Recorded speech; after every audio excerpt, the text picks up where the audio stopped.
Baik, bismillahirrahmanirrahim. Assalamualaikum warahmatullahi wabarakatuh.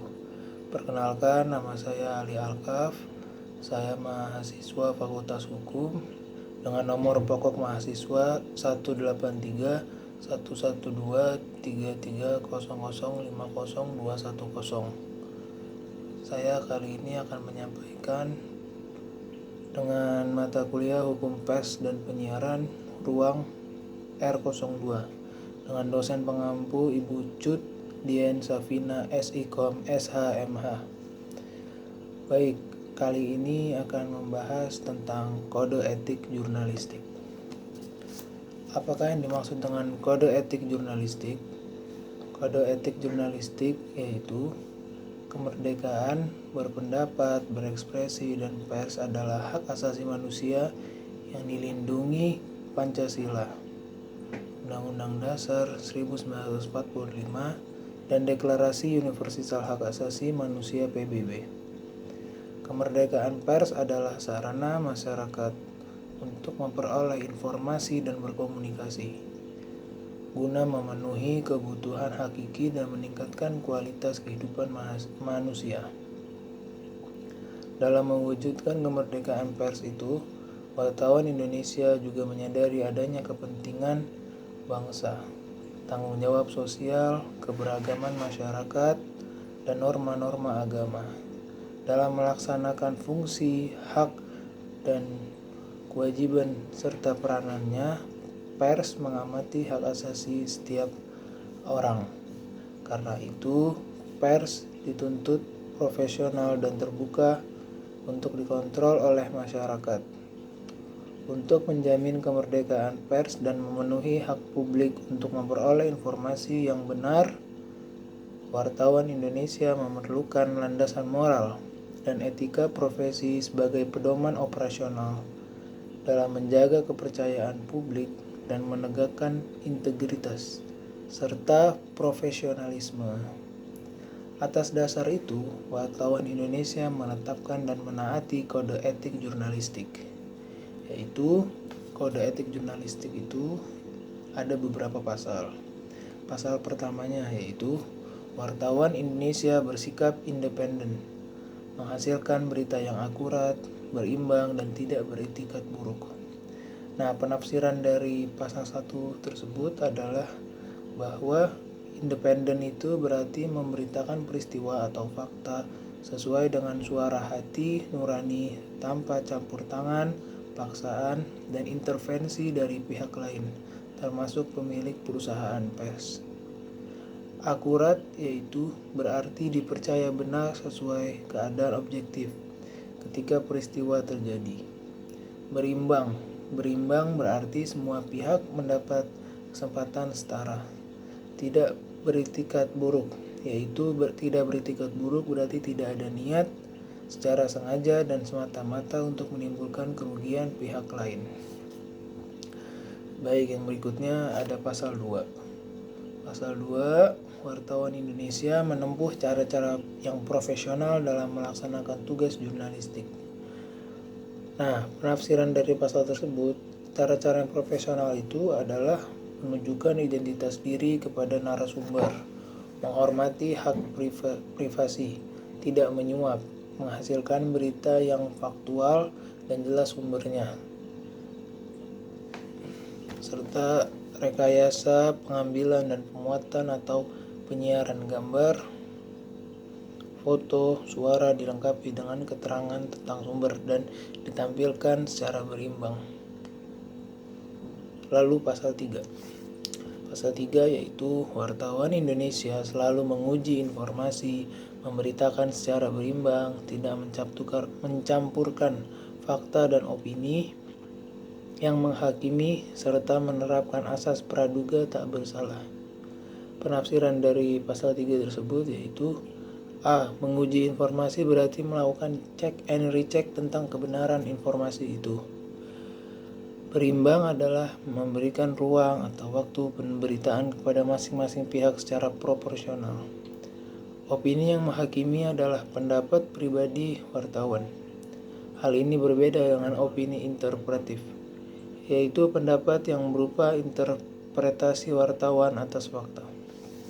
Asas praduga tak bersalah adalah prinsip tidak menghakimi seorang tanpa mengetahui bukti kebenarannya dan adanya proses peradilan pidana tersebut.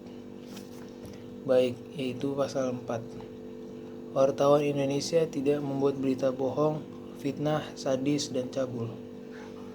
Penafsirannya yaitu bohong. Bohong berarti yang sudah diketahui sebelumnya oleh wartawan sebagai hal yang tidak sesuai dengan fakta yang terjadi. Fitnah berarti tuduhan tanpa dasar yang dilakukan secara sengaja dengan niat buruk. Sadis berarti kejam dan tidak mengenal belas kasihan. Cabul berarti penggambaran tingkah laku secara erotis dengan foto, gambar, suara, grafis, atau tulisan yang semata-mata untuk membangkitkan nafsu birahi. Dalam penyiaran gambar dan suara dari arsip, wartawan mencantumkan waktu pengambilan gambar dan suara. Baik, yang berikutnya ada pasal 5. Pasal 5 yaitu wartawan Indonesia tidak menyebutkan dan menyiarkan identitas korban kejahatan susila dan tidak menyebutkan identitas anak yang menjadi pelaku kejahatan.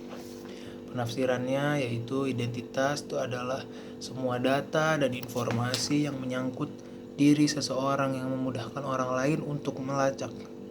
Anak adalah seorang yang berusia kurang dari 16 tahun dan belum menikah.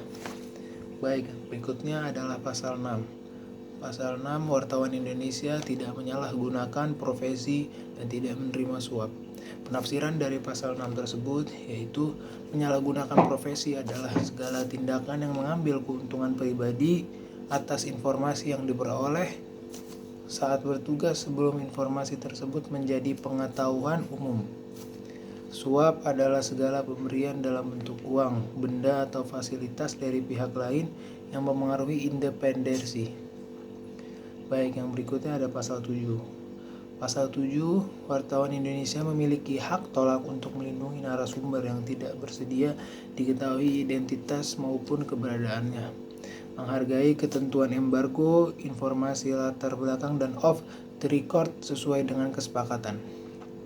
Penafsirannya yaitu hak tolak adalah hak untuk tidak mengungkapkan identitas dan keberadaan narasumber demi keamanan narasumber dan keluarganya. Embargo adalah penundaan pemuatan atau penyiaran berita sesuai dengan permintaan narasumber. Informasi latar belakang adalah segala informasi atau data dari narasumber yang disiarkan atau diberitakan tanpa menyebutkan narasumbernya. D. Off the record adalah segala informasi atau data dari narasumber yang tidak boleh disiarkan atau diberitakan.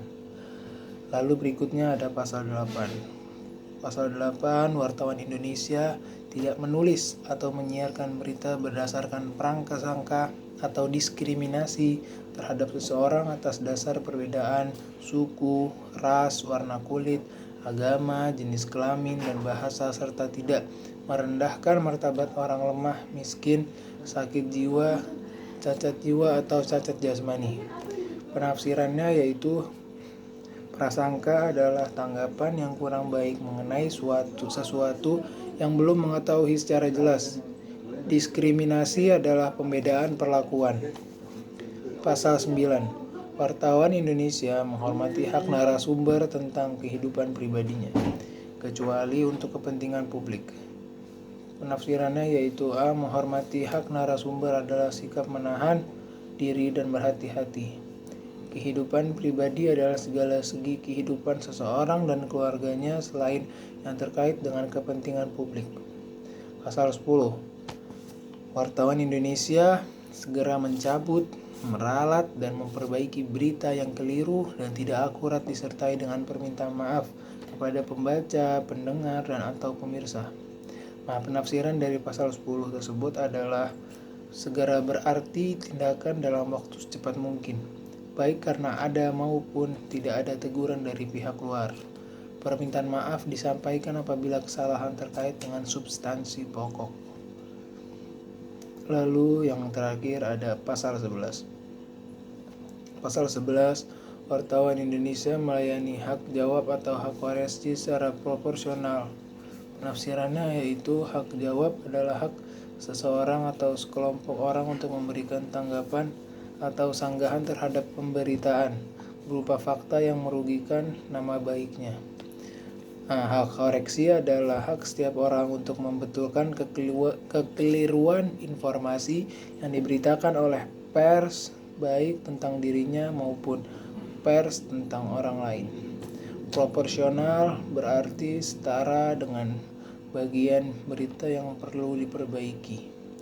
Penilaian akhir atas pelanggaran kode etik jurnalistik dilakukan dengan Dewan Pers. Sanksi atas pelanggaran kode etik jurnalistik dilakukan oleh organisasi wartawan dan atau perusahaan pers. Baik, sekian presentasi saya tentang kode etik jurnalistik. Semoga bisa diterima oleh Bu Cut Dian Safina. Semoga Bu Cut Dian selalu sehat selalu, dimurahkan rezekinya, dipanjangkan umurnya, diberkahi keluarganya. Sekian presentasi dari saya, kurang lebih mohon maaf. Wassalamualaikum warahmatullahi wabarakatuh. Assalamualaikum.